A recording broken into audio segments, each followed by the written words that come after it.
This is the Unearthing Art Podcast with Michele and Beck Lee, where we dig into the messy reality of making art that matters, raw and real conversations about being an artist, navigating the creative process, and expressing our honest and sometimes weird selves. Michele, you have been an incredibly busy bee. I know we've talked about this a little bit in the previous episodes because it's kind of been this way for you for all of 2023 so far, but it kind of feels like it's getting even more intense.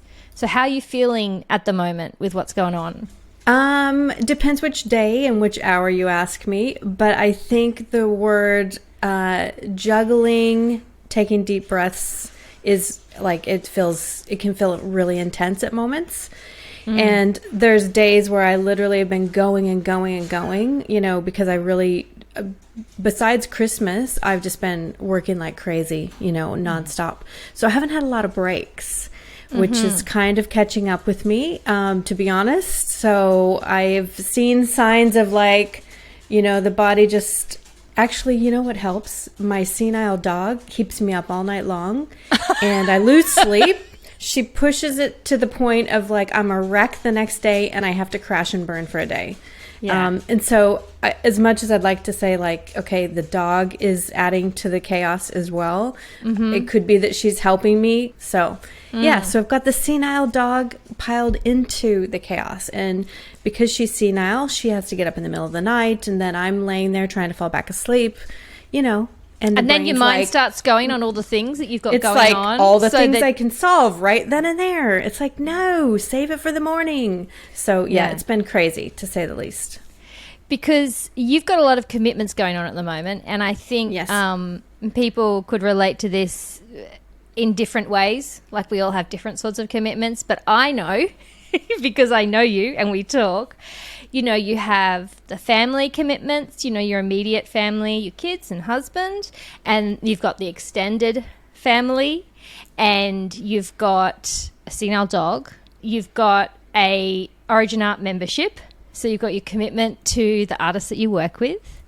This podcast, you have to keep showing up for me and chatting with me. You've got your first solo exhibition coming up, is that correct? I don't know if it's your first one or no, a it's solo not my exhibition. first, but a solo exhibition. So first solo exhibition with Fenton and Fenton. So yeah, and it's a big one because it's really bringing your new sculptural work, which we've talked about, which has been in development for a long time and is something that is very close and kind of meaningful to you. You're really bringing it out, and you want to bring it out at its very best. Yes. So you're thinking about that, working towards that, which isn't long to go now to make that happen and get all that collection. And I know you're also really committed to your own art practice and your own integrity in your art practice. You don't want to do any of that kind of half-assed. Yes. I can say. I don't know if I'm missing anything, but that seems like a lot, right? Yeah, that sums it up. Did I just freak you out a little bit listening to that? No, it's something that I do to myself every day, and then I have to do a little tapping and meditating. But it's a lot. It's a lot going on. And when it comes to my kids, they're older, they're teenagers, but because they have activities after school, and they don't drive themselves, that requires, not only do, grocery shopping and cooking, but then there's the driving to sports, or my daughter's a coach, so I drive her to her job too. So there's lots of stuff going on. My husband's been on holiday, and he's been taking over some of the duties, so I have to confess that I have felt a little break from that in the past couple weeks because he's been around to take over those extra family things, which has been really nice. But there's still a lot going on, and nobody wants to get up in the middle of the night to let the dog out. So that's that's your job. That's my job. We actually had a planning conversation. I'll let everyone into the behind the scenes while you were beside the football field. Before your son's match started. That's where we're at, people. We're there's no time for this planning conversation. Let's just get on the phone now. And we got on video, and Michele was walking around the shops. That's, you're fitting it in wherever you can. And I think people can relate to that, right? Yeah, I think you think that, oh, if I just get this, then I'll have a little more, time. But again, I think it's all choices. I mean, we definitely, this morning I was thinking, it's all a choice. It's all a choice. You get to choose. And I think sometimes we can feel a little stressed. And I'm speaking from my own experience right now. Like, it can feel stressful, when you're like, oh my gosh, I got to do this and I got to do this. And then you can remember, like, oh, you chose this. Yes. You said, yes, I want a solo exhibition. And yes, I want to, have it be about this and this and this. And you said, yes, I'd like to have a new membership platform, and let's move the whole entire website and community over to a new area, which has taken way longer, in such a huge process, that it's all these choices that they're good choices. I don't regret any of them, but they're not easy choices. They're not always easy when you're in the thick of it. And yet, if I didn't do it, I would have regrets. So I always remind myself, like, this is a choice. These are not things that anyone's forcing you to do. No one said you have to have children. It was me, saying. I think you made that choice a long time ago, and it's one that really stays with you, though. Yes. And the same thing with the dog. Like, when she's cute and little and, the size of my palm, it's easy to go, yes, of course I'll spend the next 16 years, catering for you. And then as she gets older, it's like, oh my gosh, you were so much work as a senile dog. But you know what I mean? Like, it's just, it's choices that we make. And I still, am really happy. I mean, even though I am full to the brim, literally, I am really happy with the direction things are going. And do I want more time in my day like everyone? Yes. Full confession. Yes. That's really interesting, because it's not just about the choices we make in the past as well, but it's kind of an ongoing active commitment. And I think that you're super aware of these kind of things, because that's something that you've worked with and talked about over time, how you've bring awareness and, practicing meditation, really bringing awareness to what you're doing day to day and how you choose it. It reminds me of something I read recently, and I think I might have mentioned this book. It's called 4,000 Weeks by Oliver Berkman. And one of the things he talks about, it's kind of broadly around time management, but in a really, not in a like hacks and tricks kind of way, but in a how do we think about our lives and the approximately 4,000 weeks we have at our disposal in an average lifetime. And one of the things that he mentioned that really struck me was thinking about all the things that you are committing to, you've committed yourself to, especially the things that we might be committed to in a kind of a subconscious way. So making a list not just of activities, but kind of roles and standards. That's important. The standards that we may be holding ourselves to without even really looking at it as a list, if you know what I mean. So you might, if you really listed down everything, it might be, be a perfect mum, be a great wife, be a really successful artist, have a really tidy and beautifully decorated home, have a really high public profile, be a leader, be a teacher for other artists. And when you start thinking about, be the daughter my mother always wanted, really getting into it, like all these really deep things that we feel committed to in some way that we might not have acknowledged. And when you look at that as all the commitments that you're trying to uphold moment to moment,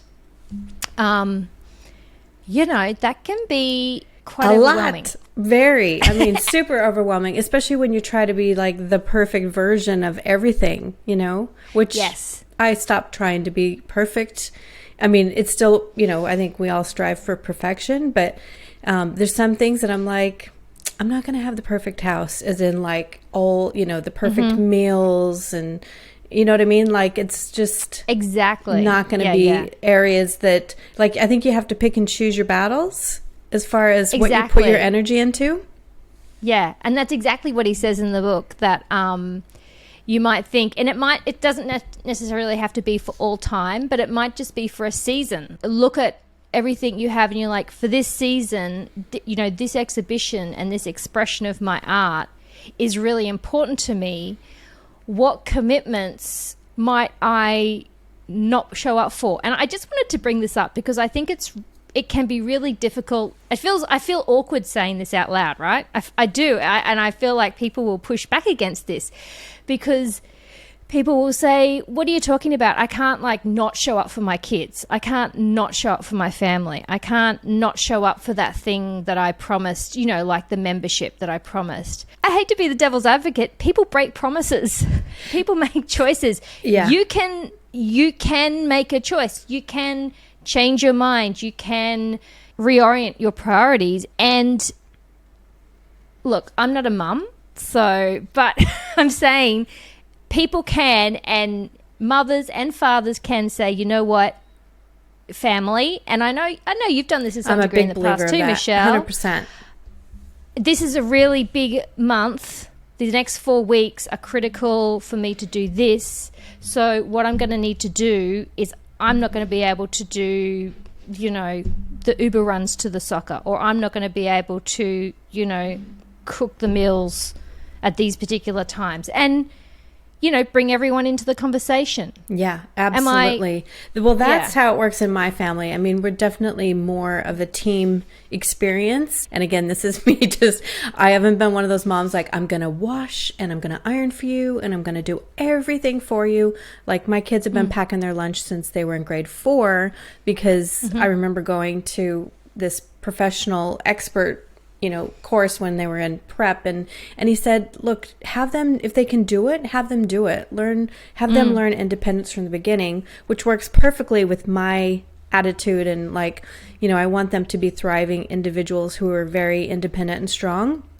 But at the same time, we all chip in, for those things. So I don't necessarily have to be the one that makes the meal. I can say, hey, this week I need your help, and you're going to do this and you're going to do this, but we decide it together. We all actually even chip in to make the grocery list. That's how basic it gets.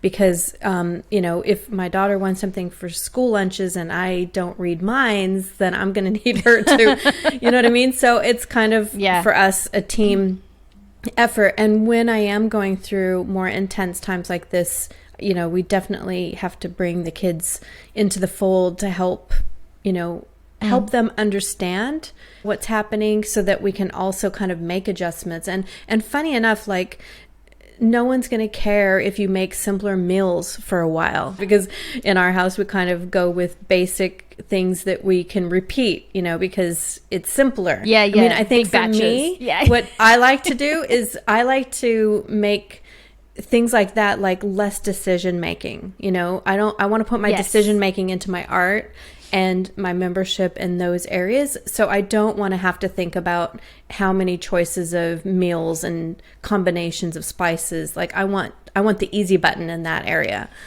Same thing with clothing, easy button. I was about to say that. Yeah, just a standard to have the uniform. Yes. So you just pull it out, put it on, done. Yes. Yeah. No overthinking. And so I think it is about, capacity and really realizing if I overdid all the dinners, which is not in my nature, so my family would be laughing if they heard me say this, but it's I don't know that I would have the capacity to pour in these other areas. I think the brain just can only make so many decisions in a day. And sometimes, if I'm having a really big painting day where it's 6 to 8 hours and my body physically feels pretty wrecked from it, because I have this thing where I'm in the studio and I'm I'm just gonna a little more over here, a little more of this, and then the next thing you know it's another 2 hours, and I probably should have stopped 2 hours before physically because I just kind of pushed it. Then the next day I need to do something that kind of allows my body to rest a little bit and less intense. So at this age, I've definitely been much more aware of, when I'm pushing in this area, I kind of have to kind of come back down in this area. And so I have learned that it's not 12-hour days without any ups and downs. I mean, we're talking about meal preparation, which can sound a bit stereotypical mum thing, like, oh, mum's always got to take care of that. And also maybe a bit superficial, like, oh, you know, who's going to care if you have a few takeaways or standard meals. But I guess that's what I'm getting at in terms of these kind of subconscious commitments we've made to things that could be really impacting us, because I think it's quite possible that, like, if you come from a family of all-star cooks, you know, who you go to Christmas lunch and it's like everything top notch, everyone's all about the food, you can easily be carrying a bit of, I don't know, some hang-ups about the fact that that's not your thing and it's not what you want to put your, you know, energy into day to day. So it's kind of recognizing that that's not your thing, recognizing that's a choice you've made, but also dealing with any kind of hangover guilt you may have kind of in the back of your mind, thinking, oh, I really should be doing. So you're like, I really should be doing more, because as you say, the decision making, you got to think of that. It's all little energy sucks. Yeah. It's all crowding out the stuff that you want your mind to be on. And that's kind of what I'm getting at about making those sometimes harder decisions. And it might just be for a season, not for a whole lifetime, but about really getting realistic about what you have the mental capacity and emotional capacity to worry about and have these standards for. And first of all, you know, ditch all the standards that don't even make sense, like, you know, these unreasonable perfectionist standards. But even after that, there might be some more that needs to be, you know, put aside a little bit. Yeah. And for me, my family, like on both sides, you know, my mom's always cooking and she's always making these kind of extravagant meals. And my in-laws are Italian and their food is unbeatable. Like, I just can't even compete. So I do have high standards of food. And it's been literally a decade as a, you know, mother going, okay, I'm just different. And it's okay that I'm different, you know? So even though it does feel like, what are we talking about food for? It does play in your mental space, you know, that you're supposed to be like this, you know, and this is the model of what it looks like in your family, of what you know. And for me, I've always kind of broken the model and learned to say my model looks different, you know? And that kind of brings me to, you know, when I have a full studio of paintings that my family doesn't get, you know, that's another model that I'm breaking, because it's like, it's okay that they don't get it. Exactly, because it's those kind of external appearances. I notice it comes up a lot. We've talked about clothes, we've talked about homes. There's a lot of kind of external, I want to almost say status indicators that a lot of maybe society in general takes as kind of markers. So like, you're out at a social event, people are basically judging you, like, well, you know, how you're dressed, how you're going, what was the car you arrived in, they ask you how work's going, you know, have you got a promotion, you know, all of these kind of, largely by, it seems like a good proportion of the population, are just kind of standard markers of you have your shit together or not, basically.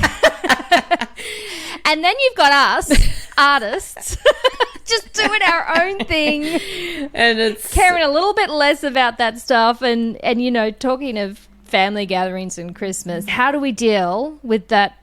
I dread these questions at family gatherings of things like, how's the art going? Are you still doing that art thing is my favorite. Am I still doing the art thing? You know, they haven't asked, Bob, are you still doing the accounting thing? Are you still doing that school teaching thing, or have you moved on to something more sensible? Like, what's going on? Oh, I laugh because I've definitely had those over the years, and I've moved more into the phase of no questions at all, which is even a little bit more like, no one asked me what I'm doing. Doesn't that seem a little bit odd? Everyone's talking about what they're doing and no one's asking. So there's that. And then there's like looking at what I do, and they're like, people like this stuff, you know, because I know the people who it's coming from, like, they do love me, you know, and they do care about me. I think it's just that they don't understand the context. And so for them, they don't get it. And then I look at it and I think, if I were to stop and listen to them and look for advice from them, like, why would I do that? You know, it's like... That would be crazy. Yeah. Yeah. I mean, you wouldn't go to my mother-in-law for mechanic advice. Why would you go listen to her advice on art? Do you know what I mean? I've gotten much more comfortable with how that comes off. And of course, does it feel like it kind of, I guess it feels like it does do a little bit of a rattle, you know, when those words kind of vibrate through you as it's like, ooh. But at the same time, I'm like, it is what it is. And this is what I am. This is my life. And, you know, I'm going to be not going into judgment about how anyone else has spent their life. So you do your thing and I'll do my thing. That's kind of how I look at it now. But it is a ripple vibration thing when people do say that. And I think that as artists, you know, it's a real challenge, because even when I started art school, it was like, why are you even considering that?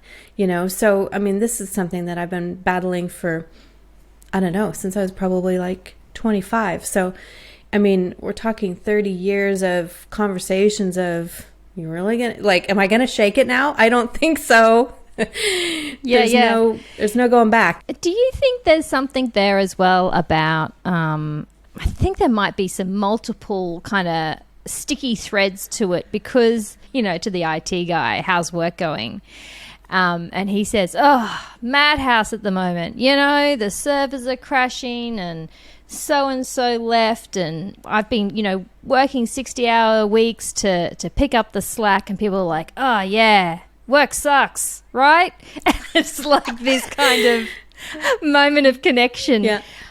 But I kind of feels like, and again, this might be totally in my head, it kind of feels like, are you still doing this art thing? Like, art, we've talked about this, it's a luxury, it's a weird thing to be doing.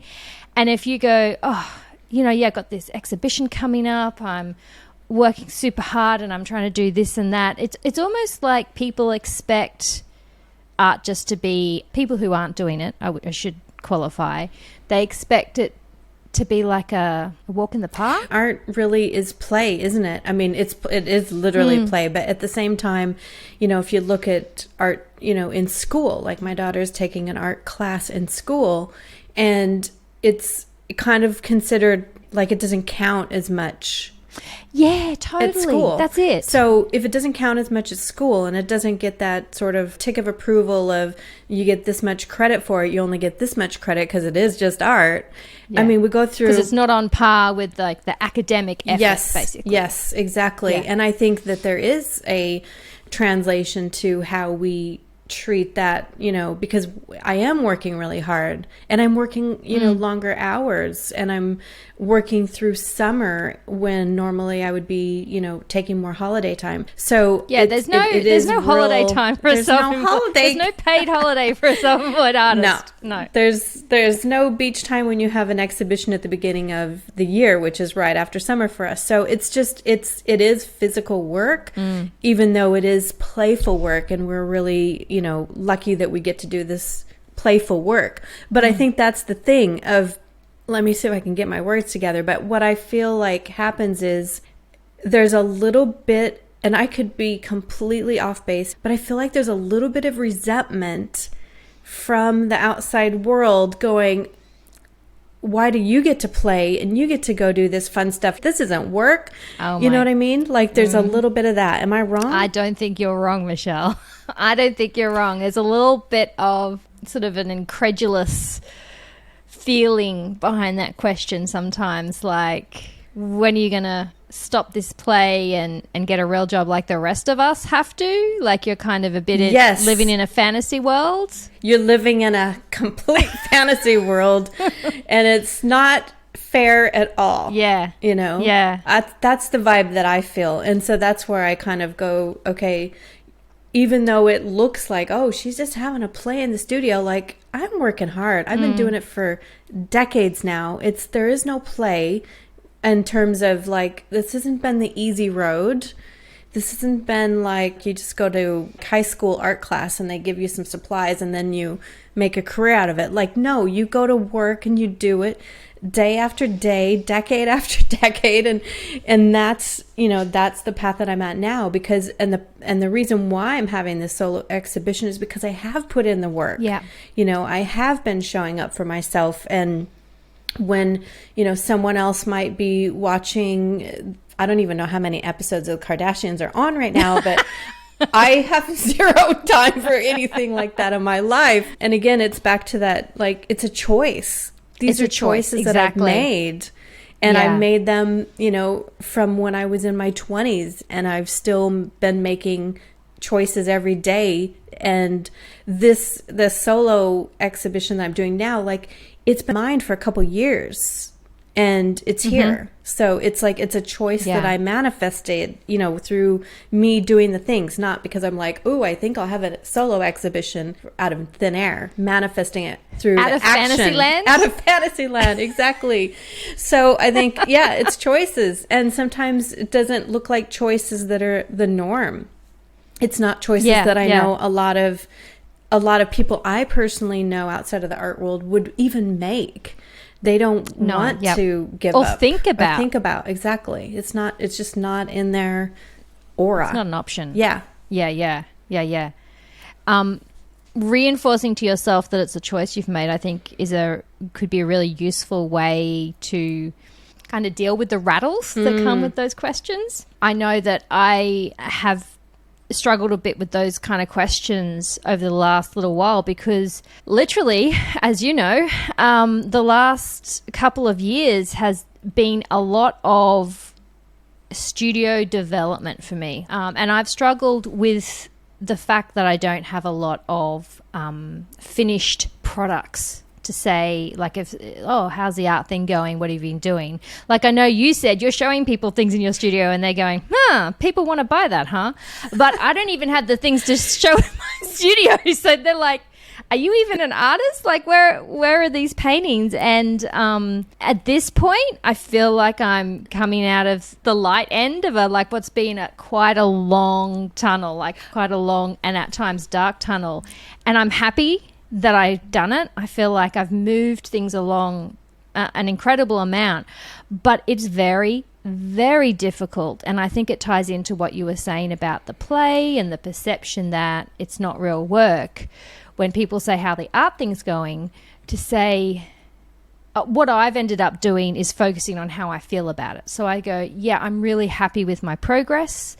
I've been doing a lot of development stuff, but I do feel that rattle. Where's the product? Like, where's the money? It's like that again, that's kind of how things are judged. Where's the income? Yeah. Where's the sales? Where's the thing I can see that you've made? Yeah. And that's tough. It is. But I was going to say, even though right now it looks like, oh my gosh, you know, pop, I'm having the solo exhibition, things are kind of clicking for me on just where I'm at with my art. But I did have that tunnel, that window of a couple years where it literally looked like I fell off of the earth of what I was doing. And so I can look back at that and say, I had that same tunnel, that same, like, it looked like nothing was going on because I wasn't sharing with the world what was happening behind the scenes with the development that I was working on. I wasn't pushing my direction that I had been doing because I didn't want to continue making more work like that. There was this window where it didn't look like anything was happening. So I feel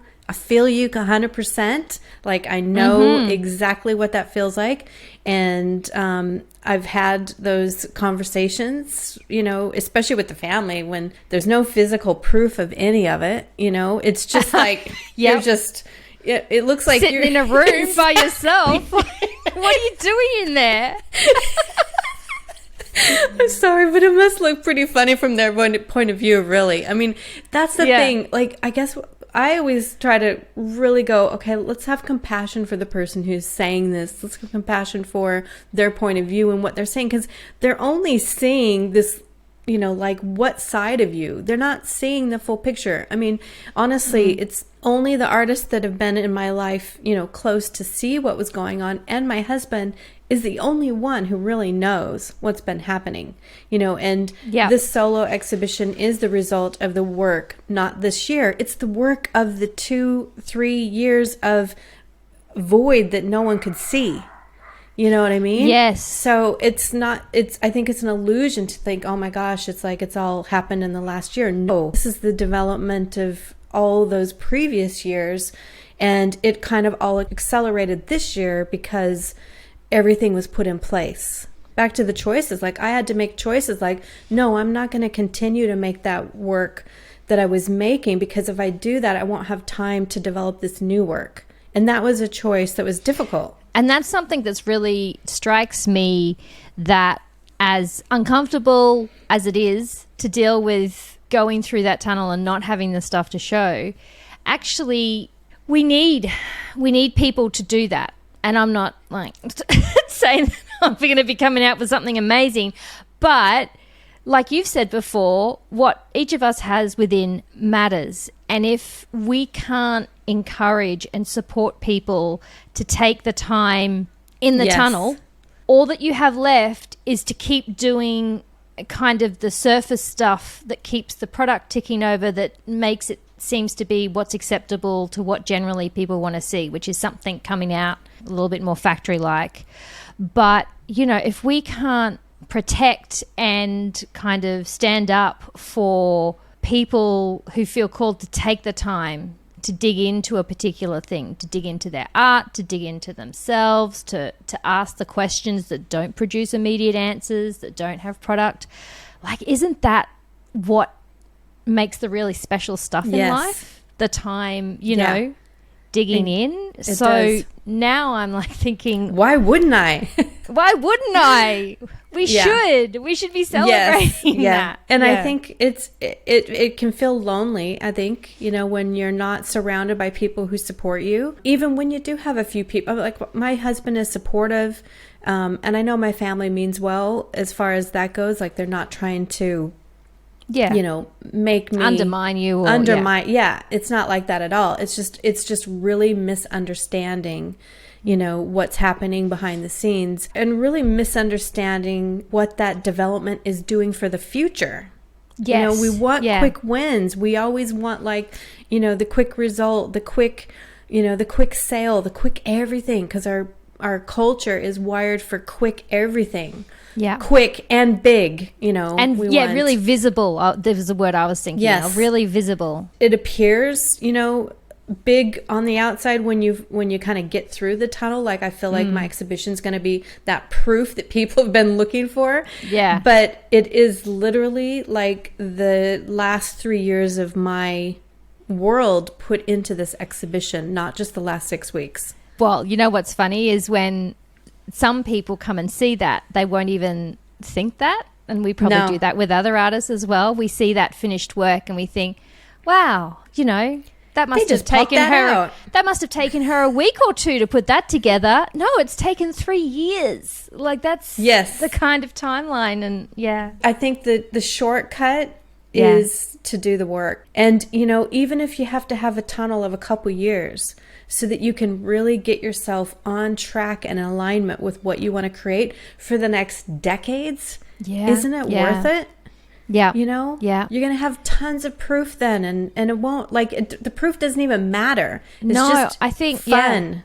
I feel like you got to believe in your choices. That's what I'm taking away from today. And that can be tough at times, like you say, the questions rattle you, the pressures, like what we started out talking about, the pressures of what that means in your day-to-day life to keep making the commitment when there's a lot of demands. But it's a choice, and I think if you're doing it with full awareness and making those choices, then it's a brave choice and you should really back yourself. Yeah, it's a super brave choice. And a lot of people aren't willing to make it. But if you are, it's just that cream that rises to the top, I think.